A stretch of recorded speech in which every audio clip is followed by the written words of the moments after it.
News railway Koduru నియోజకవర్గ చిట్వేల్ మండలం చెర్లోపల్లి గ్రామం నందు ఎల్లమ్మరాజు చెరువులో గత కొద్ది రోజులుగా స్థానికంగా లేని వ్యక్తులు అక్రమంగా వచ్చి గ్రామస్తుల చేపల వేటకు వెళితే గ్రామస్తులను రానివ్వకుండా స్థానికులను అడ్డుకొని వాళ్లపై దాడులు చేస్తూ దౌర్జన్యాలకు దిగుతున్నారు. దీంతో భయభ్రాంతులకు గురైన గ్రామస్తులకు అండగా నిలబడి ఈరోజు మధ్యాహ్నం గ్రామస్తులతో కలిసి ఎల్లమ్మరాజు చెరువు వద్దకు వెళ్లి అక్రమంగా చేపలు పడుతున్న ప్రదేశాన్ని మాజీ శాసనసభ్యులు కోరముట్ల శ్రీనివాసులు పరిశీలించి అక్కడి నుంచి పత్రికా విలేకరులతో మాట్లాడుతూ ఇసుక మట్టి మద్యం భూ కబ్జాలు వాటిలతో పాటు ఇప్పుడు కొత్తగా చెరువులలో చేపలను కూడా వదలకుండా అక్రమంగా దందాలు చేస్తూ చేపలను పట్టుకొని రోజుకు ₹1,00,000 సంపాదించుకుంటూ స్థానిక ఎస్సీ ఎస్టీలు ఎవరైనా చేపల వేటకు వెళితే వారిపై భౌతిక దాడులు చేస్తున్నారని, ఇదేంటని ప్రశ్నిస్తే స్థానిక గ్రామస్తులపై అక్రమంగా కేసులు బనాయించేందుకు చూస్తున్నారని, గత వైఎస్ఆర్ కాంగ్రెస్ పార్టీ ప్రభుత్వ హయాంలో ఎంతో మంది చేపల వేటకు వెళ్లినా ఎక్కడ ఎటువంటి అడ్డంకులు లేకుండా ఉన్నాయని,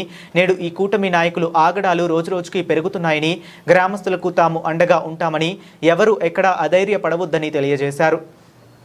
ఈ చెరువు అనేది చిట్వేలు మండలంలో ఎల్లంగుంట చెరువు అనేది ఎల్లంరాజుగుంట చెరువు అనేది దాదాపు జిల్లాలో కడప జిల్లాలో ఉన్నప్పుడు దాదాపు ఇంచుమించుగా బద్వేలు ఇది ఉన్నది.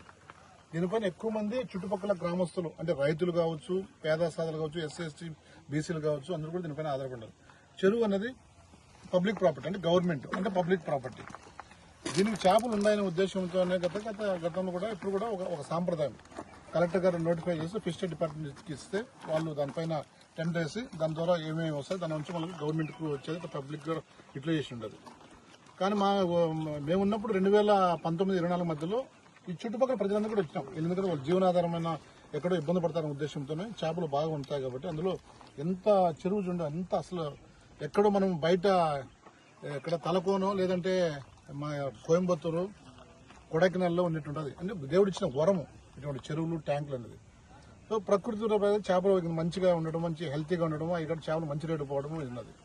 ఈ ప్రాపర్టీ ప్రజలకు చెందాలి కానీ ఈ దళారులకు మధ్యమధ్యలో డామినేషన్ చేసే వాళ్ళకు ఇది మాత్రం ఎటువంటిది కాదు. తెలుగుదేశం ప్రభుత్వం వచ్చినప్పుడు కూడా ఇదే కనీసము ఇసుక మట్టె లిక్కరు అన్ని ఇష్టం వచ్చినట్టు దోసుకుంటున్నారు. చివరకు నీళ్ళలో ఉండే చేపలు కూడా పేద సాధలకు వదలకుండా మామూలు వ్యక్తులకు ఇవ్వకుండా వాళ్ళే దోసుకోవడం అనేది ఎంతవరకు ఇది సమంజసం అనేది కూడా ఉండాలి. అసలు టెండర్ మీకు 2026 జూన్ అయిపోయింది. అయిపోయిన తర్వాత మళ్ళీ మీకు ఎట్లా రైట్ వస్తుంది? మళ్ళీ దానికి రకరకాల కాదులు చెప్తారు.